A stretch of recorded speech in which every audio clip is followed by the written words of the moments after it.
Welcome to Tritiyo Matra. The United States recognized Bangladesh as a sovereign nation-state on April 4, 1972. Today, on the 50th anniversary of such a monumental occasion, we take a deeper look at the current state of U.S.-Bangladesh relations. To discuss the topic with us, it is my pleasure to introduce and welcome to today's show, Mr. Peter Haas, U.S. Ambassador to Bangladesh. This is his first television appearance in Bangladesh. Mr. Haas, a career member of the Senior Foreign Service, class of Minister Counselor, previously served as Acting Assistant Secretary and concurrently as Principal Deputy Assistant Secretary in the Bureau of Economic and Business Affairs. He also previously served as Deputy Assistant Secretary for Trade, Policy and Negotiations, Church Affairs, and Deputy Permanent Representative at the U.S. Mission to the Organization for Economic Cooperation and Development, OECD, U.S. Consul General in Mumbai, India, and Economic Counselor at the U.S. Embassy in Jakarta, Indonesia. Mr. Ambassador, welcome to the show. Thank you very much. It's a pleasure to be here. You joined your office in Bangladesh a few days ago. So far, how is your experience in Bangladesh and how did you find Bangladesh? So I have to say that I could not have been luckier than to become U.S. Ambassador to Bangladesh at this present time. As you mentioned, on April 4th, we'll be celebrating, today we'll be celebrating our 50th anniversary of U.S.-Bangladeshi relations. And it's just phenomenal to see where our two countries have come over the past 50 years. Earlier, I went to the National Liberation War Museum, and when I saw the pictures of just 50 years ago, and I see the Bangladesh of today, it's really a triumph. And it's wonderful to be here from that standpoint, but also just the wonderful people. I've had a chance already to travel to Tungipura and to Cox's Bazar, and just to see the breadth of the country and to the hospitality has been absolutely phenomenal. Sounds good. Mr. Ambassador, you have worked in this region before as U.S. Consul General in Mumbai, India. There is an existence of frustration in this country that the U.S. sees Bangladesh through the lens of India. How do you see that perception, and how would you describe the relationship between Bangladesh and U.S.? So I would say anyone who tries to look at Bangladesh through the lens of India does so at their own peril. Bangladesh in and of itself is a hugely important country to the United States because of your geographic location, because of your success in development, being on the cusp of middle income status, on the entrepreneurial nature of your people and the growth of the economy. There are so many opportunities here for U.S. companies and investments and U.S. partnership and culture-to-culture ties that I think it's just, like I said, you ignore Bangladesh at your own peril. And the U.S. has been one of the biggest foreign aid donors of Bangladesh. Most U.S. foreign aid has been directed towards reducing poverty, increasing food safety, and essential developments projects. How will the current scenario be affected due to the graduation of Bangladesh from LDC status? You're exactly right. In the past 50 years, the United States has provided $8.1 billion of assistance to Bangladesh. And we're currently providing $200 million a year in areas like, as you mentioned, health, education, but also in business development, human rights, labor organization, and a lot of other areas. And I think as time goes by, that we will shift away from some of the pure developmental aspects and move much more onto economic prosperity, governance, and rule of law. And so I see us continuing to be a partner, not in the same ways, but evolving as you do. And is there any plan of the U.S. government to help Bangladesh recover the losses from the COVID-19 pandemic, Mr. Ambassador? Well, so Bangladesh, I have to say, has been amazing in handling the COVID-19 pandemic. From the very beginning, when we had our very first wave, and before it had hit Bangladesh, you helped provide us with face masks at a time when we had massive shortages. And since then, we've returned the favor, I think. We've provided 61 million doses of COVID vaccine, more than we've provided to any other country, and more than any other country has provided to Bangladesh. And we've also provided substantial resources in helping you to make sure that you're getting vaccines to all of the people most at risk. One of the statistics I like to cite is that you now have a higher rate of vaccination of people who have received their first vaccines than the United States does. And that's entirely credit to your country and your ability to reach so many people throughout the land. It's really impressive. Bangladesh is in the top list. Yes, absolutely. List, yeah. Ambassador, you are an expert in business and trade. How do you think both countries can develop sustainable business and trade relations? I think this is a huge growth opportunity for the next 50 years, our ability to expand those relationships. We currently have $10 billion in bilateral trade, of which I have to say you guys are beating us. You export $8 billion to the United States and only import $2 billion of our things. But I see this relationship greatly expanding. We have two things coming up. One is a delegation from the U.S.-Bangladesh Business Council, which will be here in the country in early May. The U.S. BBC was recently formed. It has more than 50 top U.S. companies that are part of it, and they're sending a delegation here to look at the opportunities that Bangladesh offers. And the second thing is that we'll be hosting an a bilateral economic, bilateral government meetings in early June to talk about some of the things from a government-to-government standpoint on how we can work together. Mr. Peter, Bangladesh's main export destinations are the United States and the European Union. However, extremely high dependency on single export of ready-made garments can make the economy of Bangladesh vulnerable. You know, as an experienced in this field, what would be your suggestions to Bangladesh? Well, first of all, obviously take advantage of what you're already good at. And then second of all, when you look at what Bangladesh is good at, it's not just making garments. It's a well-educated workforce. It's a very entrepreneurial workforce. It's a workforce that's increasingly talented in digital areas and also pharmaceuticals. And so those provide some of the bases for diversifying the economy.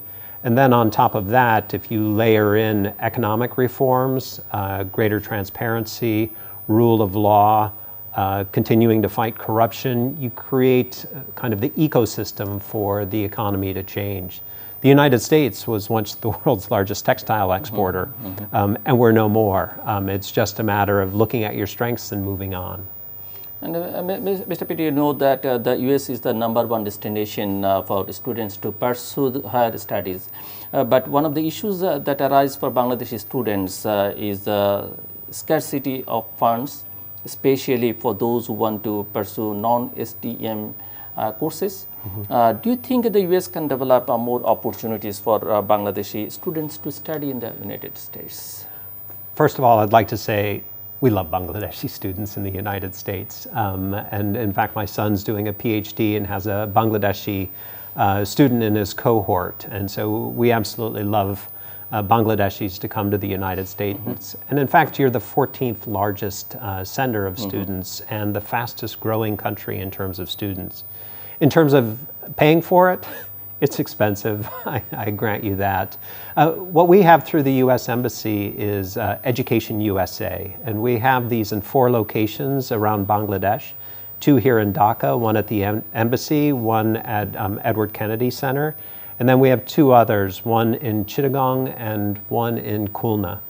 And what these are is, they're free, but we have advisors there who can help Bangladeshi students both understand the application process for U.S. universities, help them identify which university might be the perfect fit, but then equally as important is that they will help them navigate them through the financial aid process and how to apply for scholarships. And then on top of that, we also have the Fulbright program, which are fully funded scholarships. And so it's difficult, but there's a way, and we encourage people to speak with our Education USA advisors. Mr. Peter, what are your observations regarding the current condition of liberal democracy in Bangladesh? Yeah, as you are advocating for many years liberal democracy across the globe. Yeah, so I have to say we have concerns. This shouldn't be a surprise. Every year we publish our annual human rights report where we've laid out some of our concerns with the Digital Security Act, about whether it goes too far perhaps in stifling consent. In the past we've expressed concern about elections, we've expressed concern about extrajudicial killings, about forced disappearances. And I'm saying this not to be to wag my finger. We ourselves have difficulties with democracy in the United States, as I think people have seen from the past couple of years in our efforts on both racism and police use of force. And so I say it as a friend that it is something that we're concerned about and something that we hope to partner with Bangladesh on improving. And one of the most newsworthy topic of discussion regarding Bangladesh-US relations lately has been the sanctions imposed by the US on members of Bangladeshi security forces due to human rights violations. From the perspective of the US, what is the state of human rights in Bangladesh? So again, as I just mentioned, that there are some real concerns. There's also some real highlights, though. Bangladesh has done a phenomenal job in combating human trafficking over the past couple of years and has really gone after that heinous crime. And so it's not all a bad story. Nothing ever is all a bad story. And so there are areas of light, areas of progress. There have recently been a couple of major court cases and verdicts which point to accountability for people who have committed murder. And so there are bright spots, and we continue to look for those bright spots and encourage them. And Mr. Ambassador, do you think the sanction on RAB and some high officials can affect bilateral relations in the long run? I don't think it has to. And in fact, one of the things, today, your foreign minister will be meeting Secretary Blinken in Washington, D.C. as we're celebrating the 50th anniversary. And a few weeks ago, we had our partnership dialogue with you. And the one thing that we stressed is just how wide and multifaceted our partnership is. And so, yes, we work on security, and we have done so for many years and continue to work on security. But we also work on the economy, we work on health, we work on education, we advance people-to-people ties, we work on climate change. And so, to me, there's a whole wide array of things that we do, and that it would be unfortunate if we focused only on the one area where we have disagreements. Okay. And there are lots of talks circling Bangladesh and not being invited to the Democracy Summit. What were the reasons, according to you, for Bangladesh and not being invited to the Democracy Summit? Is there any possibility for Bangladesh to be included in similar summits in the future? So the decision on the inaugural summit was made by geographic diversity, religious diversity, big, small, a whole number of other factors. But the thing that came out of that conference is that President Biden called for all countries to have a year of action on democracy, to make concrete pledges on how they could improve their democracies, how they could help prove to people that democracies deliver for the individual. It's one of the things that we've started discussing with Bangladesh, with your government, about what a year of action might look like for Bangladesh and what kinds of pledges it could make towards democracy. And then obviously we'll see what the White House decides in a year's time when the next summit comes up.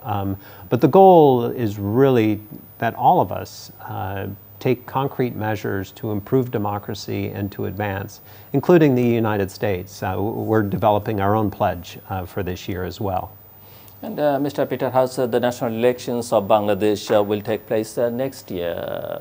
Does the United States have any plan to observe the fairness of the elections? Well, I would say that the world will be watching those elections. The people of Bangladesh will be watching the elections. We will certainly be watching the elections. Everyone will be watching the elections to see whether or not there's the opportunity for the people of Bangladesh to express their voice and to choose their next government. And we very much hope that will be the case. Here's another issue. We'd like to know about the Indo-Pacific strategy of the Biden administration and how the government is planning to deal with the evolving situation. It is widely understood that the strategy is an attempt by the US to maintain its sphere of influence among nations of the Bay of Bengal in competition with China. What role does Bangladesh have in US Indo-Pacific strategy? First of all, I'd like to say that the common perception of the Indo-Pacific strategy is wrong. It's not meant to expand our sphere of influence. It's meant to present a positive vision of things that we all agree on. Sometimes we heard that it's an Indo-Pacific strategy, sometimes it's Asia-Pacific strategy. No, not at all. It's any country bordering on the Indian or Pacific Ocean, including the United States, that we very much view ourselves as an Indo-Pacific country, and we very much view Bangladesh as an Indo-Pacific country. It's really about working with whoever wants to work on it to have a free and open independent or Indo-Pacific, a prosperous one, a secure one, a resilient one, and an interconnected. And what's interesting is when Sheikh Hasina was in Paris last year for a peace conference, her words were very close to the strategy we have of free and open, of prosperous, of inclusive, of all of these things. And so it's really designed to work together with other countries to advance any or all of these that they would like to. Our goal is actually not for it to be a US dominated or a US-centric area, but to be one where each individual sovereign nation has the ability to choose for itself its path forward. And in recent times, due to the abundance of financial investment and cultural exchange programs from China, the general opinion among the intelligentsia of Bangladesh is becoming more and more favorable towards the Communist Party of China. Do you see this underlying trend as a cause for concern? I am far more concerned about presenting the positive vision of the United States than I am about that. Again, the belief that I have, President Biden has, of the power of democracy, the power of transparency, the power of the economy, the ability for people to express themselves, rule of law. I think those are visions that are really important, and that's the positive vision that I want to share with the people of Bangladesh. Great. Mr. Haas, we know that the current administration of the US is very serious about climate change, and the environment and the government has announced to reduce carbon emissions and set a target. Bangladesh is one of the most vulnerable nations when it comes to the effects of climate change. And due to our precarious state, Bangladesh has also been a leading voice in advocating for multilateral action toward climate change mitigation and adaptation. What kind of assistance does the US foreign aid policy entail in assisting least developed climate vulnerable nations such as Bangladesh? No, so first of all, I definitely want to congratulate Bangladesh for the very positive role that it plays, whether through the most vulnerable climate forum or through the Major Economies Forum where Sheikh Hasina spoke last December. Bangladesh is a leader and has a real moral authority on this topic, as you mentioned, because of the impact it's going to have on Bangladesh, and also the fact that Bangladesh contributes very little to greenhouse gas emissions. And so its leadership role in calling on other countries to make deeper cuts as part of mitigation is critical. And also Bangladesh's commitment to have 30% of its energy renewable in the next short period of time is also very valuable. In terms of US assistance, we are looking at it. President Biden has announced a fourfold increase in the amount of climate assistance and financing that we'll be providing. And I know that one of the big issues is how do you divide that financing between mitigation efforts and adaptation efforts. And I'm just starting to learn the Bangladeshi perspective on the need for a lot of that to be focused on adaptation and not just mitigation. But again, a tremendous leader in this issue. And as you know that Bangladesh is currently faced with some daunting challenges in coping with almost 1 million migrants who were forced out by the neighboring state of Myanmar. These challenges include an internal governance deficit to deal with transnational crimes, especially due to an influx of illegal drug trade. How can Bangladesh overcome these challenges? And could you suggest some short or long-term measures Bangladesh can take? Yeah, so last week I visited Cox's Bazar and I visited the Rohingya camps. And I have to say that that this is a tragedy and one that Bangladesh is having to play host to. And so I understand it's not easy, I understand it's expensive, but Bangladesh has played a truly leading role in hosting these refugees. Obviously, everyone's desire is that they be able to return to Burma, but to be able to do so with dignity and with safety. In terms of the issues you brought up of drugs and financial and things like that, to me, I think one of the key things is to figure out, and this is not just Bangladesh's responsibility, but the entire world's responsibility, on how you give these people hope. The access to education with the Myanmar curriculum, ability to have a livelihood so that they have a purpose and that they're developing skills for when they return. And I think if we can do that, some of those other things that you mentioned will help resolve themselves. And so I like to think that even small measures to improve the daily lives of the Rohingya will have enormous benefit on all of the issues you mentioned.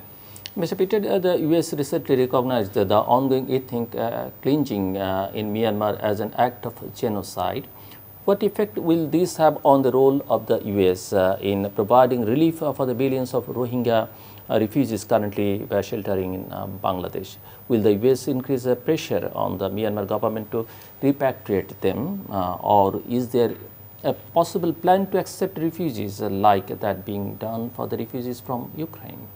Yeah, so I would say, first of all, the very fact that Secretary Blinken declared it a genocide is another step on our route to trying to convince Burma to take back the refugees.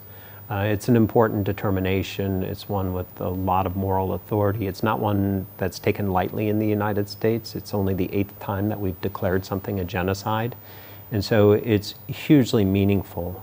We're combining that with a lot of sanctions on the Burmese military, on Burmese entities, on those responsible for the violence. And I imagine that that will continue. In the meantime, we continue to provide assistance to the refugees. Last week, I announced $152 million of new American funding to be able to help both in the camps themselves and for the host countries around.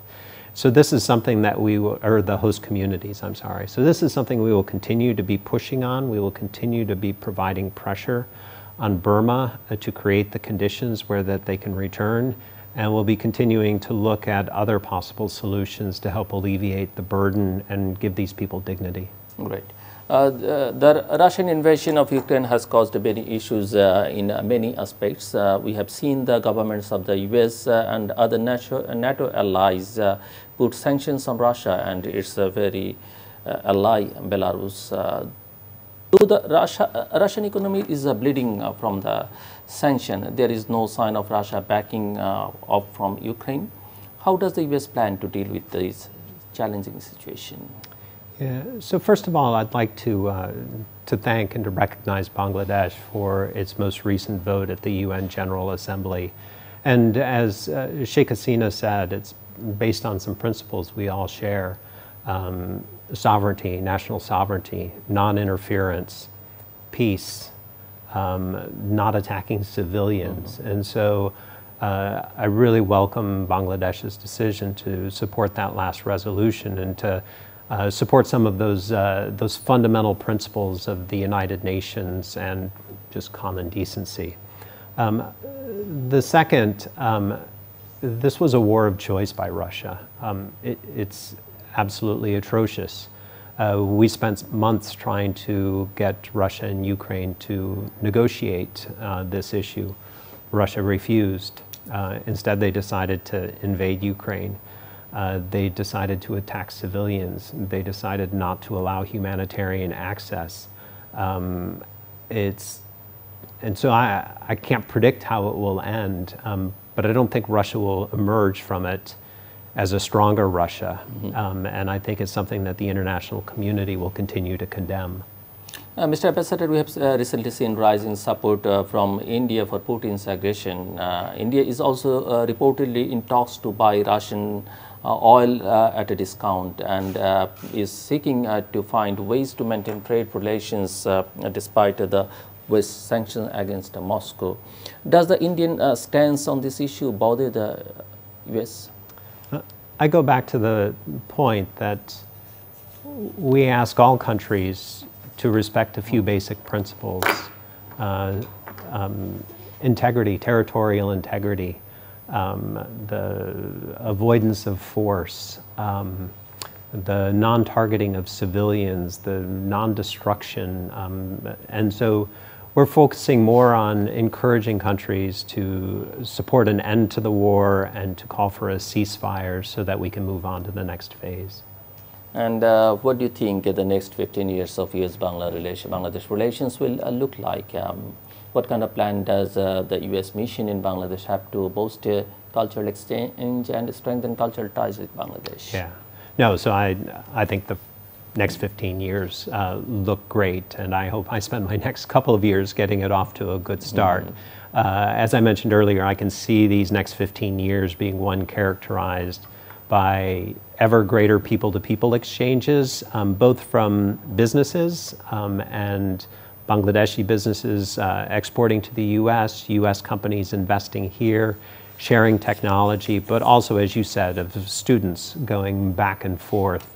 And of course, it's also important to remember the diaspora and the large number of Bangladeshi Americans who are in the United States, who continue to travel back and forth and who continue to serve as a bridge between the two countries, being citizens of both. And so I only see positive things for the next 15 years, and I can't wait to see it.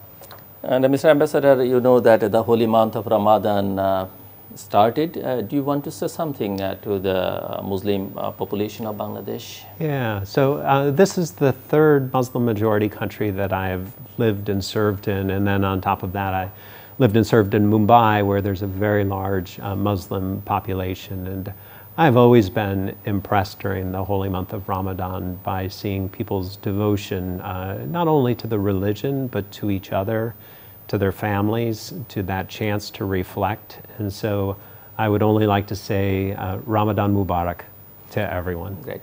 And is there anything you would like to add or to share with our viewers? Yeah, I think the only thing is I just really want to make sure that people sense this excitement that I have for the future of our two countries together and the partnership that we already have and how further we can build on it. And so I'm just really excited to see all the corners of Bangladesh and to see what we can do to take a good relationship and make it really great. Thank you, Ambassador. Thank you. Your insight has been most illuminating regarding these pertinent issues. Dear viewers, recently there have been several significant developments in the relationship between Bangladesh and the United States of America. The reception to these developments has been divisive.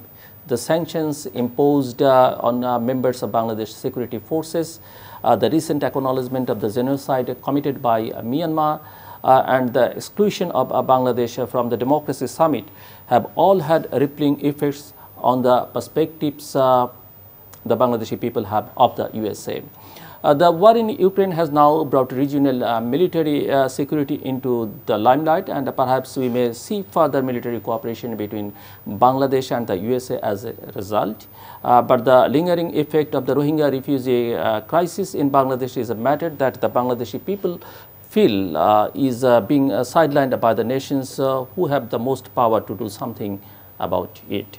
There is also the issue of what kind of support the US government will provide to facilitate the development of democracy in a country that is warming up to China and the CCP. We observe with a bated breath in anticipation of developments in the coming days. Ladies and gentlemen, that is all the time we have today. Thank you for joining us for today's show. Please look forward for more to come. Thank you so much.